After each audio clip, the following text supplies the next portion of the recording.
ఈ వీడియోలో తిరుపతి దేవస్థానంతో పాటు అసలు వెంకటేశ్వర స్వామి ఎవరు, ఆయన్ని ఎందుకు శ్రీ మహావిష్ణువు దశావతారాల్లో పరిగణించరు, సాక్షాత్ శ్రీ మహాలక్ష్మికే శ్రీవారైన శ్రీనివాసునికి కుబేరుని దగ్గర యుగమంతా తీర్చినా తీరని అప్పు ఎందుకయింది, ఇలాంటి అన్ని విషయాలను చాలా డీటెయిల్ గా తెలుసుకుందాం. మహావిష్ణువు స్వయంభుగా తిరుమల పైన వెలిశారు. పాపాలను తొలగించే ఈశ్వరుడు కనుక ఆయన్ను వెంకటేశ్వరుడు అంటారు. పూర్వకాలంలో కలియుగ రక్షణ కోసం గంగానది తీరంలో కశ్యపునితో కలిసి మరికొంతమంది మహర్షులు యజ్ఞం చేయడం ప్రారంభించారు. అప్పుడే అక్కడికి నారద మహర్షి వచ్చి, ఈ యజ్ఞం మీరెవరి కోసం చేస్తున్నారు, ఈ యజ్ఞ ఫలాన్ని స్వీకరించి కలియుగాన్ని సంరక్షించేవారు ఎవరు అని అడగ్గా మహర్షులు సమాధానం చెప్పలేకపోతారు. దానితో మహర్షులందరూ నారదుడి ప్రశ్నకు సమాధానం కోసం భృగు మహర్షి దగ్గరకు వెళ్లి, కలియుగంలో త్రిమూర్తులలో ఎవరు దర్శన ప్రధానార్చనలతో ప్రీతి చెంది కలియుగాన్ని సంరక్షిస్తారో చెప్పమన్నారు. భృగువు ఈ విషయాన్ని స్వయంగా అడిగి తెలుసుకుందామని దేవలోకాలకు బయలుదేరతాడు.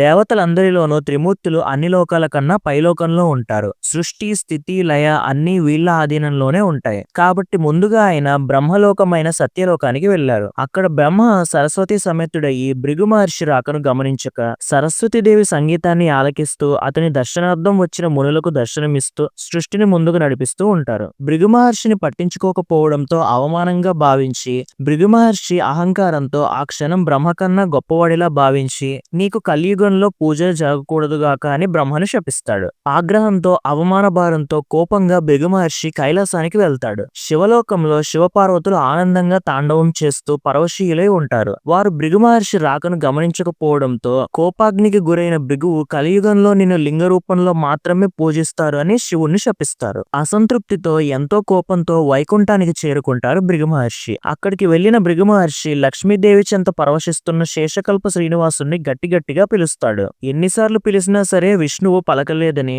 భృగు మహర్షి లక్ష్మీ నివాసమైన నారాయణుడి వామవక్షస్థలాన్ని తన కాలితో తంతాడు. అహంకారం ఎంతకైనా తెగిస్తుంది అని చెప్పడానికి భృగువు చేసిన ఈ పని గొప్ప నిదర్శనం. శ్రీ మహావిష్ణువు తన కల్పం నుండి కిందకు దిగి భృగు మహర్షికి నమస్కరించి, ఓ మహర్షి, నీ రాకను గమనించలేదు, క్షమించండి. నా వక్షస్థలాన్ని తన్ని మీ పాదాలు కందిపోయి ఉంటాయి అని భృగు మహర్షి పాదాలను తన ఒడిలో పెట్టుకుని ఒత్తుతూ మహర్షి అహంకారానికి మూలమైన పాదం కింద భాగంలోని మూడో కన్నుని చిదిమేస్తారు. అప్పుడు భృగు మహర్షి పైకి లేచి శ్రీమన్నారాయణుడితో, మీరు సర్వగుణ సంపన్నులు, మేము తలపెట్టిన యజ్ఞఫలం మీకే చెందాలి. అలాగే యుగాలను పరిరక్షించే సంరక్షకుడు శ్రీ మహావిష్ణువే అని చెప్పి క్షమించమని వేడుకుంటాడు. సర్వంతర్యామి అయిన నా శ్రీహరిని ఒక సాధారణ ముని తంతే అతని కాలు పట్టుకుని భక్తితో మర్దన చేయడం, అతన్ని శిక్షించకపోవడం, తనని పట్టించుకోకపోవడం చూసి అలిగిన లక్ష్మీదేవి, ఇంతటి అవమానం జరిగిన చోట నేను ఒక్క క్షణం కూడా ఉండను అని భూలోకానికి వెళ్లిపోతుంది. లక్ష్మీదేవి లేని వైకుంఠంలో ఉండలేక మహావిష్ణువు ఆమెను వెతుక్కుంటూ భూలోకానికి పయనమవుతారు.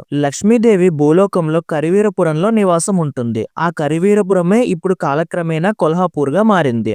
లక్ష్మీదేవి ఈ ప్రదేశానికి రావడం వల్ల కొల్హాపూర్ లక్ష్మీదేవి శక్తిపీఠంగా ప్రసిద్ధి చెందింది. లక్ష్మీదేవిని వెతుక్కుంటూ భూలోకానికి వచ్చిన శ్రీ మహావిష్ణువు సువర్ణముఖి నదీ తీరాన ఉన్న వెంకటాద్రి కొండపైకి వచ్చి పుష్కరిణి పక్కన ఉన్న చింత చెట్టు కింద ఒక పుట్టలో లక్ష్మీదేవి తిరిగి రావాలని తిండి నిద్రలు లేకుండా ధ్యానం చేస్తాడు. పుట్ట సర్పం నివాసం, సర్పం ఆదిశేషుని రూపం. విష్ణువు పుట్టలో నివాసం ఉంటున్నాడు అంటే ఆదిశేషుని పాన్పుగా చేసుకుని నివాసం ఉంటున్నాడనే మనం భావించాలి. విష్ణువు పరిస్థితి చూసి బ్రహ్మ, శివుడు ఇద్దరు జాలిపడి ఆయనకు సహాయం చేద్దామని కొల్హాపూర్లో ఉన్న లక్ష్మీదేవికి విష్ణు పరిస్థితిని చెప్తారు. కానీ ఎంత చెప్పినా లక్ష్మీదేవి కోపం తగ్గదు. వారి ప్రార్థనను నిరాకరిస్తుంది. ఇంకా చేసేదేమీ లేక బ్రహ్మ, శివులు గోవు దూడలుగా మారి లక్ష్మీదేవిని, మమ్మల్ని ఆ ప్రాంతపు చోళరాజుకు అప్పగించమని సహాయం కోరతారు. లక్ష్మీదేవి గోవుల కాపరినిగా మారి చోళరాజుకు ఆ ఆవు దూడల్ని అమ్ముతుంది. ఈ గోవు దూడలు రాజుగారి గోవుల మందలో అన్నింటికన్నా ప్రత్యేకమైన ఆకర్షణగా మారుతాయి. అన్ని గోవుల కంటే ఎక్కువ పాలు ఇవ్వడంతో చోళరానికి ఈ గోవు పట్ల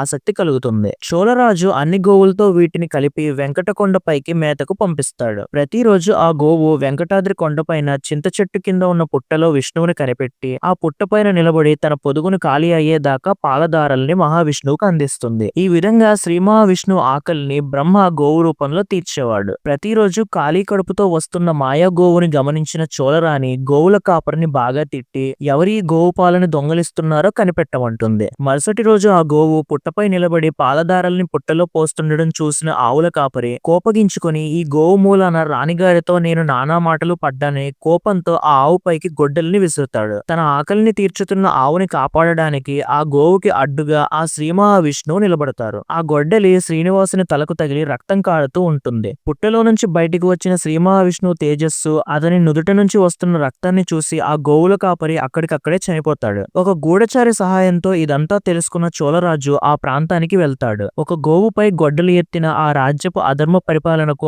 ఆగ్రహితుడైన శ్రీ మహావిష్ణువు చోళరాజును పిశాచిగా మారిపోమని శపిస్తాడు. చోళరాజు క్షమించమని కోరి అతన్ని బ్రతిమాలుకుంటాడు. అప్పుడు విష్ణువు అతనితో నీవు ఆకాశరాజుగా జన్మించి నీ కూతుర్ని నాకు ఇచ్చి వివాహం జరిపిస్తావు అని అతనికి శాప విమోచనాన్ని చెప్తాడు. శ్రీనివాసుడు వెంకటాద్రిపైన తిరుగుతూ లోకంలో జరుగుతున్న పాపపుణ్యాలను గమనిస్తూ ఉంటారు. శ్రీనివాసునికి తలపైన గాయం వల్ల ఆ ప్రదేశంలో జుట్టు రాలిపోతుంది. అటువైపుగా ఆకాశంలో వెళ్తున్న నీలాదేవి ఇంతటి మనోహరమైన వదనంతో ఉన్న ఇతనికి తలపై జుట్టు లేని ప్రదేశం లోపం అవ్వకూడదు అని తన జుట్టును త్యజించి శ్రీనివాసునికి ఇస్తుంది. ఆ దేవి భక్తికి మెచ్చి తిరుపతిలో భక్తులు జుట్టు ఇచ్చేటప్పుడు అవి ఆమెకు చేరి ఆమె పేరుతో తలనీలాలుగా ప్రసిద్ధి చెందాలని శ్రీనివాసుడు వరమిస్తారు. తరువాత విష్ణువు శ్రీనివాసునిగా మహాలక్ష్మిని వెతుక్కుంటూ వరాహ క్షేత్రంలో కొండపై తిరుగుతూ ఉంటారు. ఎప్పటి నుంచో వరాహస్వామి ఆధీనంలో ఉంటున్న ఆ కొండపైన శ్రీనివాసుడు వరాహస్వామికి ఎదురవుతారు. శ్రీనివాసుని చూసి వరాహస్వామి ఎవరు నువ్వు నా కొండపైన ఎందుకు తిరుగుతున్నావు అని అడగగానే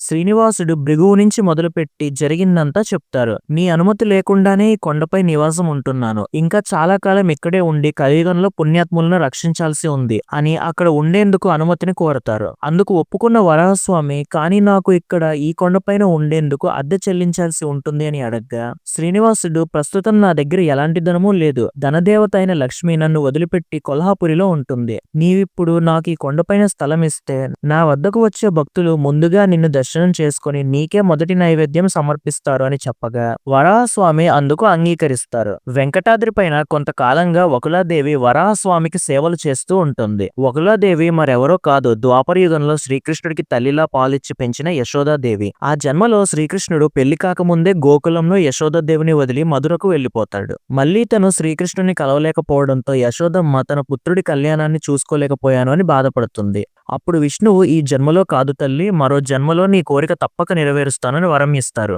ఆ యశోదాదేవినే వకులాదేవిగా జన్మించి వెంకటాద్రిపై శ్రీనివాసునికి తల్లిలా మారి అతని ఆలనా పాలన చూసుకుంటుంది. ఇలానే కొంతకాలం గడిచింది. పిశాచంలా మారిన చోళరాజు తన శాపం నుంచి విముక్తి చెంది ఆకాశరాజుగా జన్మించి నారాయణపురానికి రాజయ్యాడు. అతనికి తొండమానుడు అనే ఒక సోదరుడు కూడా ఉన్నాడు. ఆకాశరాజుకి వయసు గడుస్తున్నా సంతానం మాత్రం కలగలేదు. సంతానం కోసం అతను యజ్ఞం చేయాలి అని నిర్ణయించుకొని ఒక పుణ్యతిథి రోజు ఒక భూమిని ఎంచుకొని నాగలితో దున్నుతాడు. అప్పుడు ఆ భూమిలో నుంచి ఒక పద్మం వికసించి అందులో ఒక ఆడపిల్ల కనబడుతుంది. అప్పుడు వెంటనే ఆకాశవాణి ఆ బిడ్డని నీ కూతురుగా స్వీకరించమని చెప్తుంది. ఆకాశరాజు ఆ పిల్లను అల్లారు ముద్దుగా పెంచుకుంటాడు. తను పద్మంలో దొరకడం వల్ల తనకి పద్మావతి అనే పేరు పెడతారు. తర్వాత కొంతకాలానికి ఆకాశరాజుకి వసుదానుడు అనే ఒక కుమారుడు కూడా జన్మిస్తాడు. పద్మావతి పెరిగి పెద్దవుతుంది. ఆకాశరాజు ఆమెకు పెళ్లి ప్రయత్నాలు ప్రారంభిస్తాడు. ఒక రోజు పద్మావతి ఉద్యానవనంలో విహరిస్తూ ఉంటుంది. అదే సమయంలో శ్రీనివాసుడు గుర్రం మీద ఒక మదపుటేనుగును కట్టడి చేస్తూ అదే ఉద్యానవనానికి ప్రవేశిస్తాడు. అక్కడ పద్మావతి శ్రీనివాసులు ఒకరినొకరు చూసుకొని ఒకరి వివరాలు ఇంకొకరు తెలుసుకుంటారు. ఆ తర్వాత వెంటనే పద్మావతి దేవి సిగ్గుతో అక్కడి నుంచి పరిగెత్తుకుంటూ వెళ్లిపోతుంది. పద్మావతి రూపాన్ని మనసులో వరించిన శ్రీనివాసుడు ఇంటికి వచ్చి పద్మావతిని తలచి దిగులుగా ఉంటాడు. శ్రీనివాసుడు దిగులు చూసి అతని తల్లి వకులాదేవి ఏం జరిగిందని తెలుసుకుంటుంది.